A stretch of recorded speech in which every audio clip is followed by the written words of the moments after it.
Hey guys, welcome back. Hi. Welcome to another episode of Mysteries with my mom, Teresa. I'm Shayna. This is my mom, Teresa.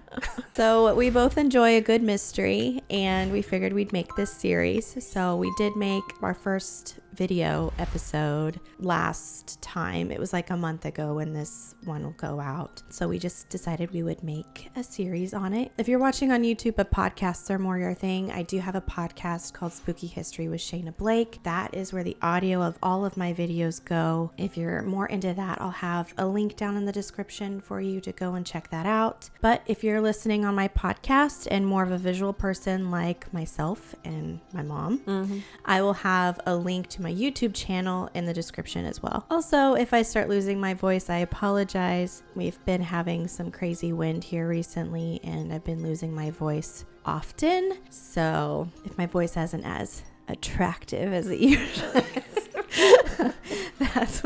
that's why. Well, some people might like that grass. Oh my word. Come on. Now today's mystery, I don't even know if my mom's heard of it. I didn't bring it up. I just picked one. So she has no idea what we're talking about. Yeah, today. I don't get to hear anything about it. So I don't even know. And she's kind of moved us around because she thought I was cheating last time. I could just barely make out the word murder that was this big on her screen. Well, she kept looking at my computer and so I'm like wishing I could see. I still think she can see a little bit.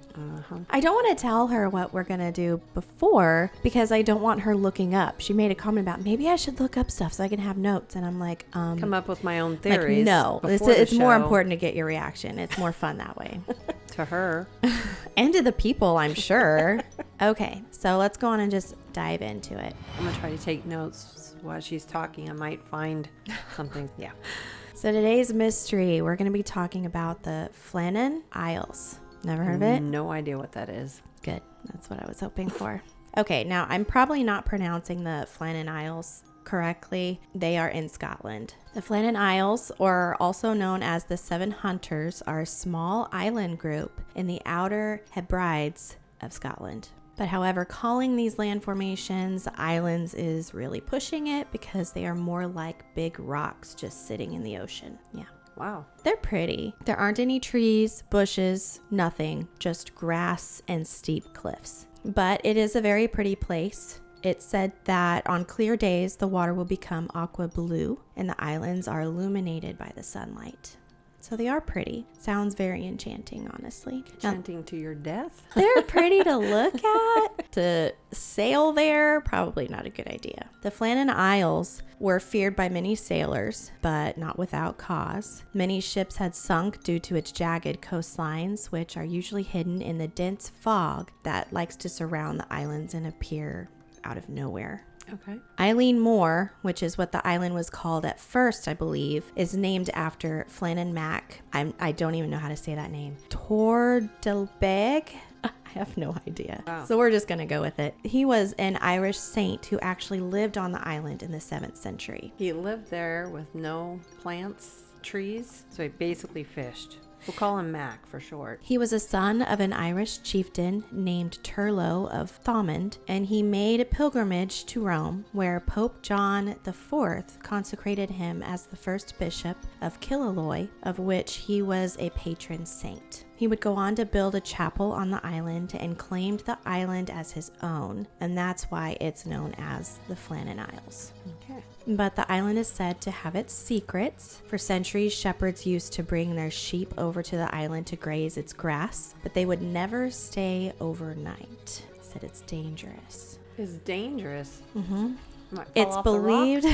I don't know, maybe if you sleepwalk. It's believed that spirits haunt the location and there is a sinister, watchful presence that resides there. Although the island seems to be a perfect place to establish a congregation, the worshippers believed that the island has supernatural powers. So instead of taking a car to church, you take a boat. I guess. And you hope you don't crash. And you hope you don't crash. You hope your soul is right before you crash. Okay. But Lord, I was trying to get to church.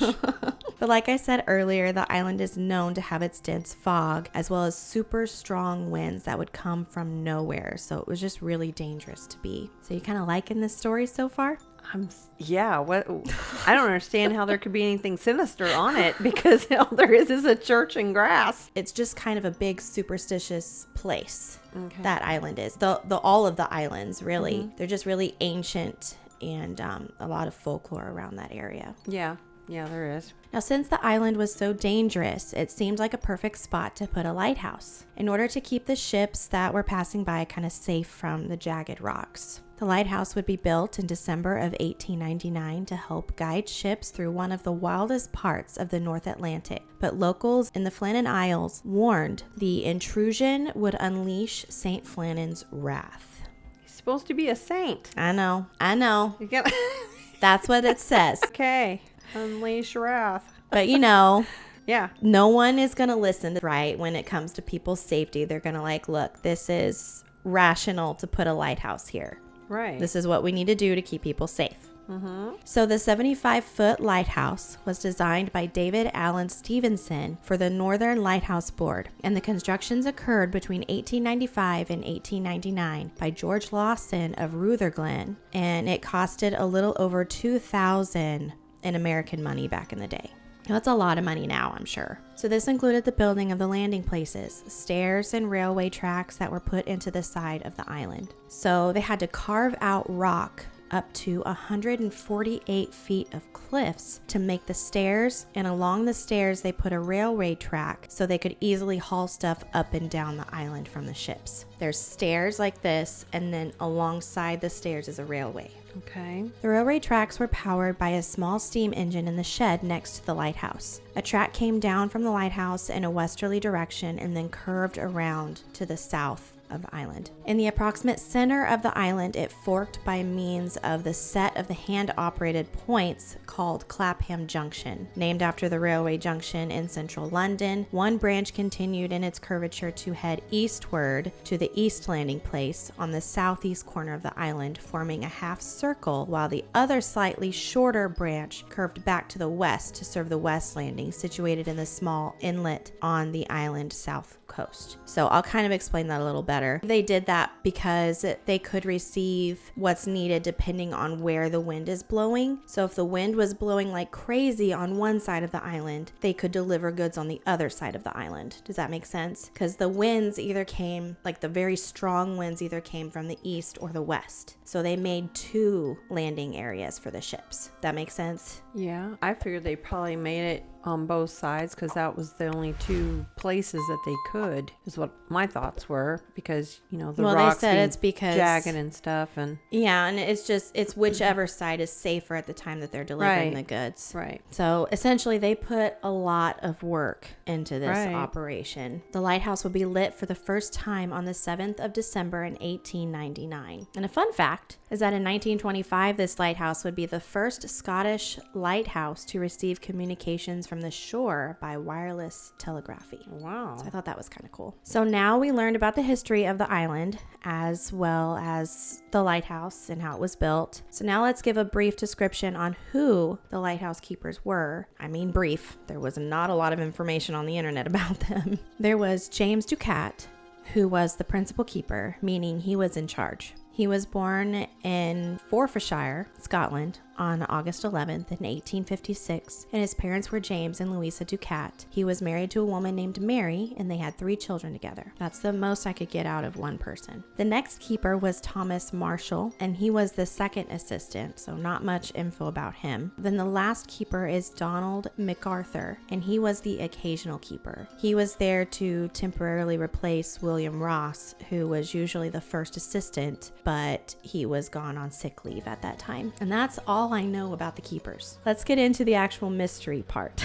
Alrighty. Now, the first record that something was not right was on December 15th through the 16th in the year 1900. So just a year after the lighthouse was built. There was a steamer SS Archer on a voyage from Philadelphia to Leith in Scotland. They noted in its log that the light was not working in poor weather conditions. People would note that the lighthouse was seen on December 7th, but they would not see it again on the 8th through the 11th, but was seen on the 12th. And that was the last time those specific lighthouse keepers turned on the lighthouse until people came to the island on the 26th. Now, sometimes due to weather, the lights were not seen for 4 to 5 consecutive nights, but the long duration was a very surprising occurrence, which is what raised the alarm of something's not right here. Okay, so those dates again, you said that they noticed it around December 15th to the 17th, and then you said the first time was December 8th through the 11th.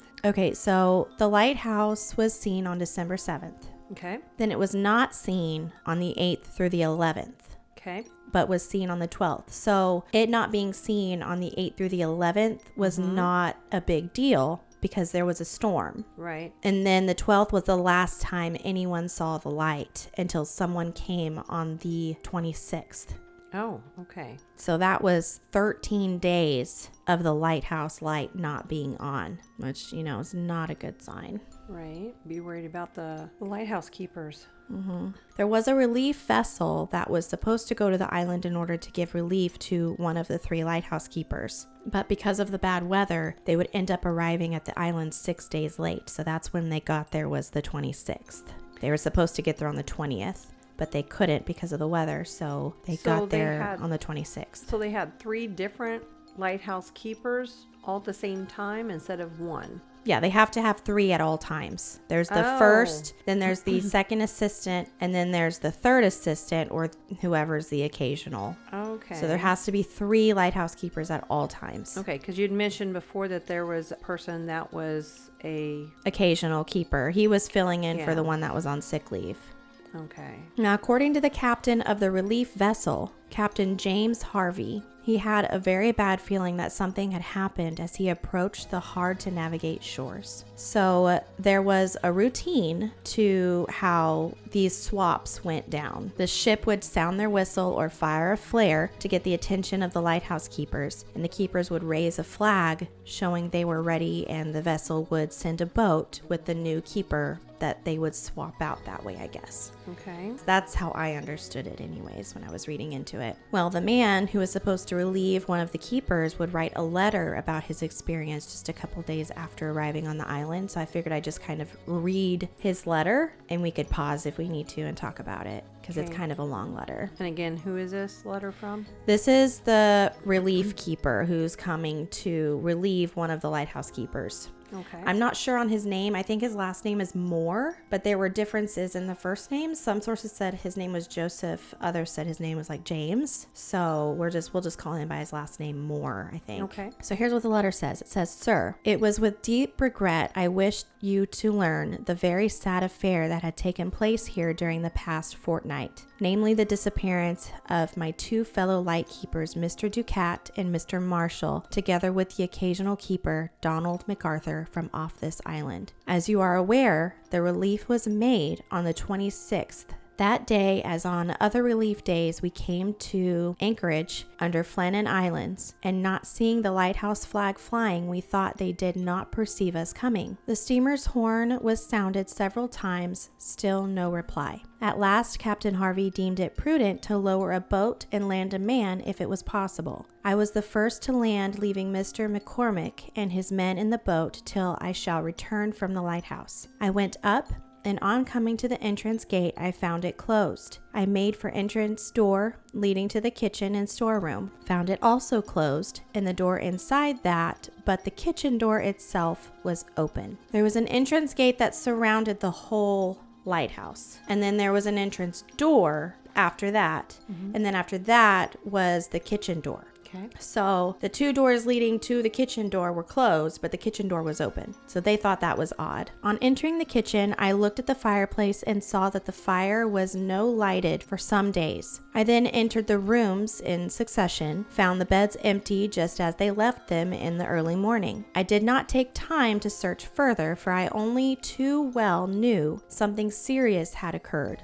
I darted out and made for the landing. When I reached there, I informed Mr. McCormick that the places was deserted. He with some of the men came up a second time so as to make sure, but unfortunately the first impression was only too true. Mr. McCormick and myself proceeded to the light room where everything was in proper order. The lamp was cleaned, the fountain full, the blinds on the windows, etc. We left and proceeded on board the steamer. On arrival, Captain Harvey ordered me back again to the island, accompanied by Mr. McDonald's, who was a Bowie master, A. Campbell, and A. Lamont. A is just the first initial of their names, is all he wrote. Okay. And they were to do duty with me till timely aid should arrive. We went ashore and proceeded up to the light room and lighted the light in the proper time that night and every night since. The following day, we traversed the island from end to end, but still nothing to be seen to convince us how it happened. Nothing appears touched at East Landing to show that they were taken from there. Ropes are all in the respective places in the shelter, just as they were left after the relief on the 7th.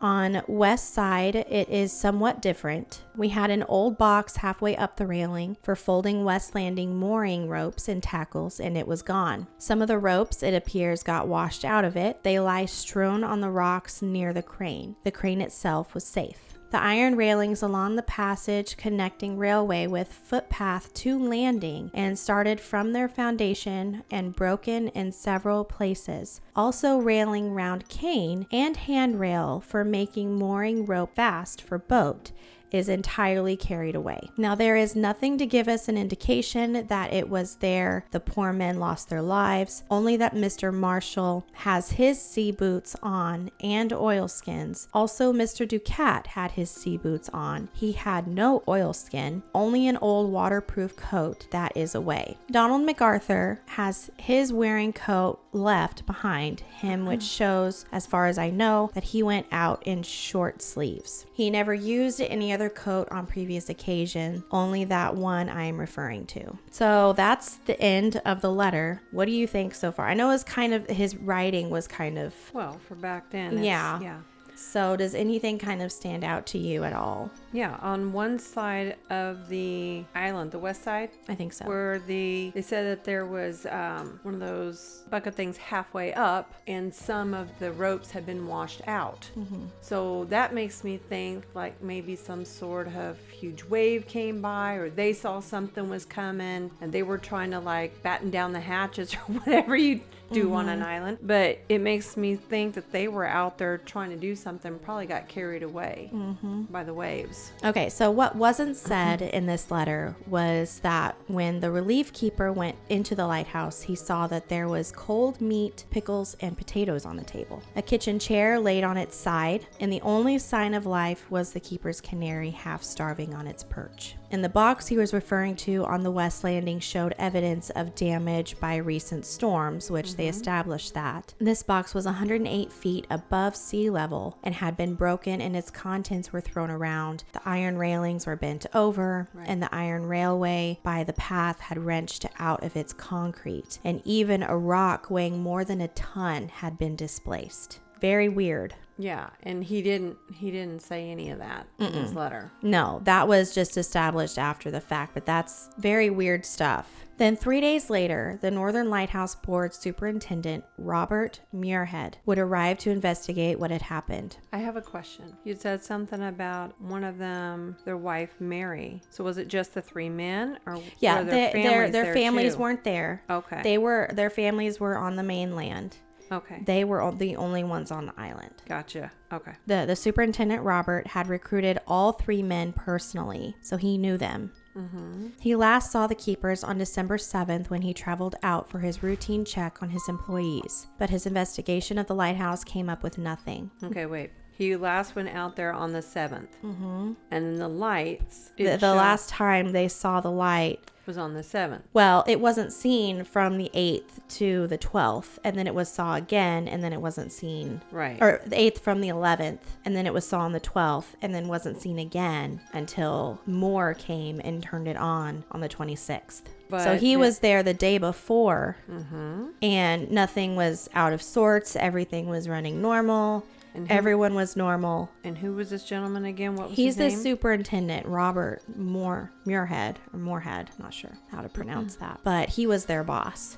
coming to check and make sure everything was okay. Okay. Now, I am going to talk about this in the video only because it is brought up on certain sources. Others don't believe this really happened, but they're supposedly last log entries. They're not really reliable. Some people believe they're real. Others think it was just brought up after the fact just to make the story more interesting. But it said that there were entries from December 12th to the 15th and were supposedly made by Thomas Marshall, and that he told of an otherworldly storm so intense that all three keepers feared for their lives. MacArthur was known as a tough guy, but it's notated that he was crying and praying in the corner while Ducat, the senior keeper, sat silent and dazed throughout. And the final entry says, "Storm ended, sea calm, God is over all." So I wanted to bring that up because I know if I don't bring that up, people in the video will be like, well, there's these entries.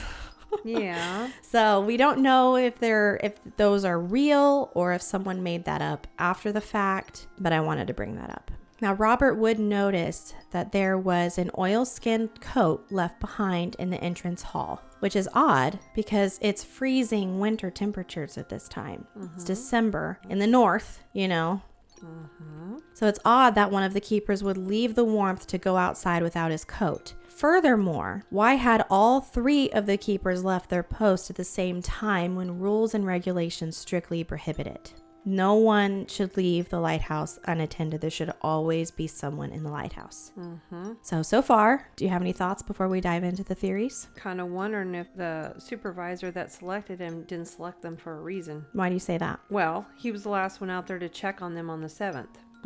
But the light was seen when he was on the mainland. The light was seen, yes. And how did they power that light? Did it just run out? No, they had to power it. They had to fill the tank every day. Right. Which So means someone he could had have to filled be the the- tank after. But No. then again, there's this big storm. If so- he's on the mainland, how can he fill the tank when it was seen after the fact? Well, you go back out there again on the 12th and it runs out again and no one sees it from the 13th to the 16th. I Or don't think Robert 13th has to the anything to do with it, 26th. though. I'm just saying. I mean, it's kind of weird that he went out to check on him on the 7th. That was the last time the light was there. And then you have The 8th through the the 11th. 8th through the 11th. And if he had went back out on the 12th, he could have wrote up the days depending on the handwriting and stuff, but he could have went out there and wrote entries in up to the 15th. I don't know. I mean, it's just I think that's a little far out there.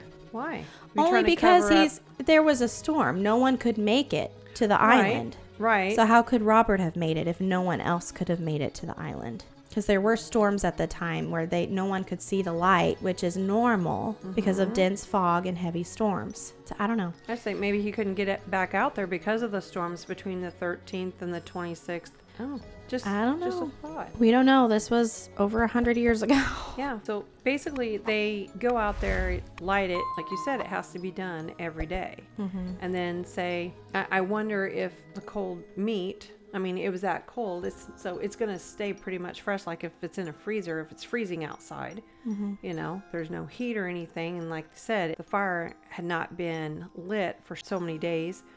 And then the bird was Starving. Yeah. So I mean, it's just kind of weird that he goes out there to visit, and that's the last day that it was lit until the 12th. Did he go back out to visit, again to fill the tank, to light, to hide up what he did, and write out journals to? I don't know. It just go ahead.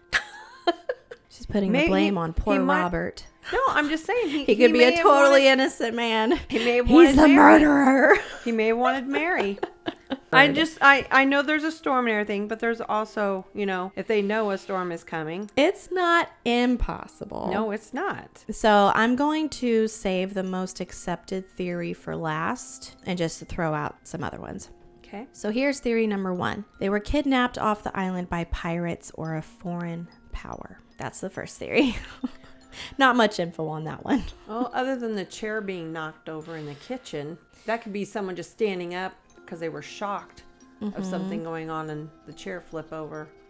If the chair was flipped over, wouldn't that mean that the meat was already cooked? Yeah, they were sitting down eating is what they assume. Yeah, and then because they had all that other on there and one of the chairs was knocked over. Okay. Theory number 2, murder. Did one of the men kill the others and commit suicide or leave the island? Supposedly, MacArthur was known to have a volatile temper, so maybe being isolated on the island too long caused him or someone else to just go crazy, and just that is something that has happened for lighthouse keepers. Right. They're so isolated and they're not with their family sometimes, and they lose their minds. Right. So that is theory number 2. But would that also be in the journals? I don't know. They didn't talk about any of the journal entries other than that one that we don't even know is true or not.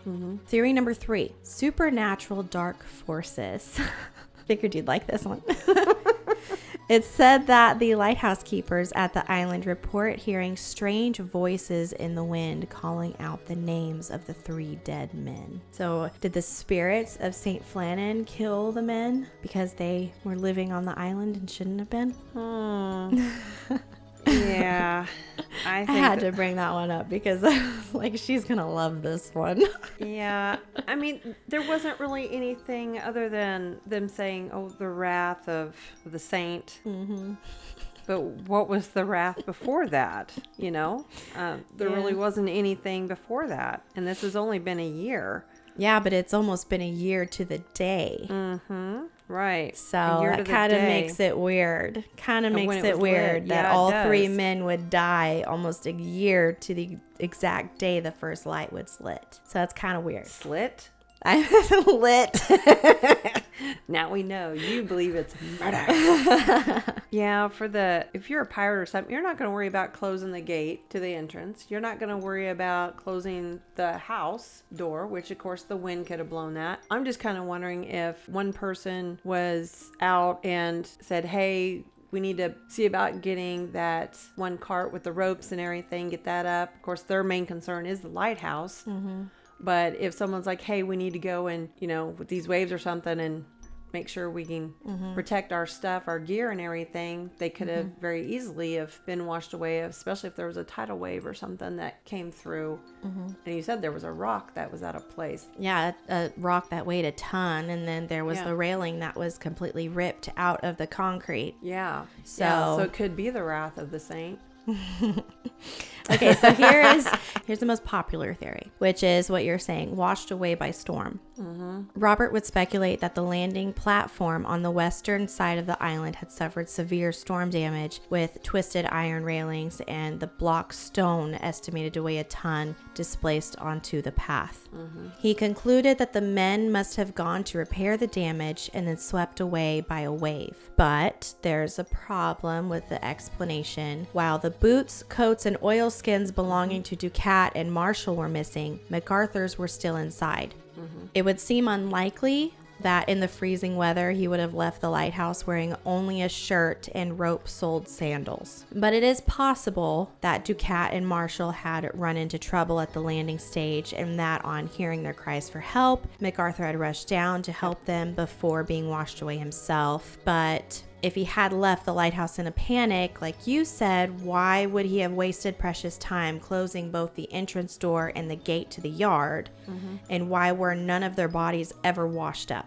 That's something, their bodies never washed up on any of the islands, the mainland, nowhere. I mean, a lot of times those storms, just like a river, you have undertow and stuff. I mean, they could have turned around and took them back out to sea and sharks got them or something. So what if it was like, are there tornadoes around that area, you think? Isn't there a thing of like tornadoes at sea sometimes? Yeah. What are they, like water spouts or something? Yeah, is that what they're called? Yeah. What if something like that happened? Because it had to have been super strong winds. Well, it could have been strong winds, but again, it could have been a tidal wave that hit that side. So at least halfway up. It's 108 feet up that they saw the damage. Yeah, and see, something like that would probably put a dent in that wave to block it from others. But lightning could have struck and moved that boulder too. And another thing that I saw was that the person inside the lighthouse, who was that? Was that MacArthur? MacArthur.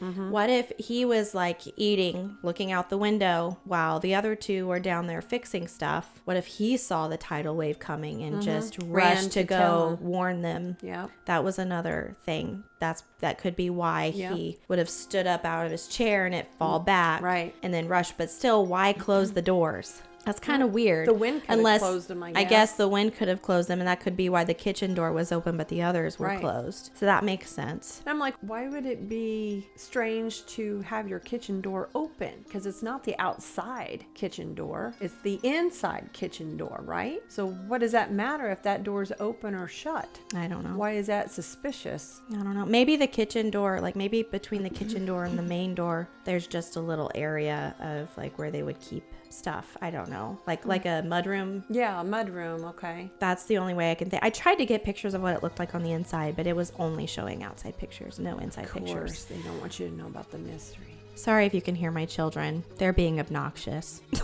I don't know how many times we've had to stop because of constant screaming and yelling at each other. So if you hear them, I apologize. But that's it. That's the mystery. It's still unsolved to this day, over 100 years later. What if you could get a blueprint of that lighthouse, how it was actually designed? Yeah, there's nothing. The only blueprint that I see on here is of the actual tower in the lighthouse. Okay. Do you have a picture of the actual lighthouse?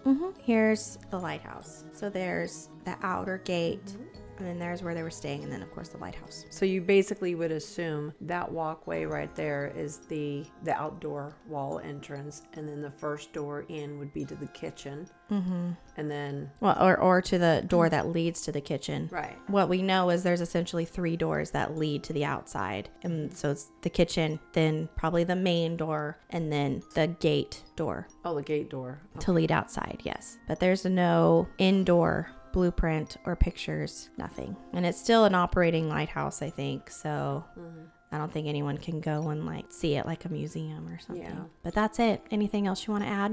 It could be the wrath of the saint. How terrible is that? He builds a church, wants you to come. You get a lighthouse to save lives, but the wrath of the saint would be upset about that. How dare you try to save lives? I know, right?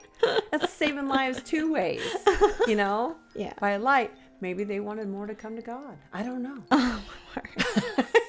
Crash them up on the rocks, turn the light That's out. terrible. I know. That's terrible. I know it is. I highly doubt that's why. I know. Just had to put it out there.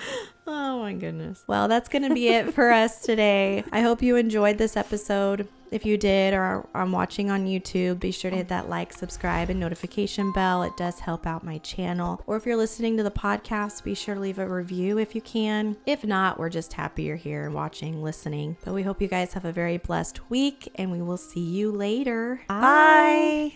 So I really like your studio. Let me get I my feel so script. impotent. Yeah, she told me how sensitive these mics were, that we had to be careful not even to pass gas. I said burp. I did not say fart. It's the same thing. It is not the Different same direction. thing. Oh my word. I wonder if we did pass wind, if they were watching surround sound, they'd know who did it, left or right. I It's highly really doubt windy that. outside, so don't be highly blaming that on me. Oh my word. Oh my goodness. Okay, anyways.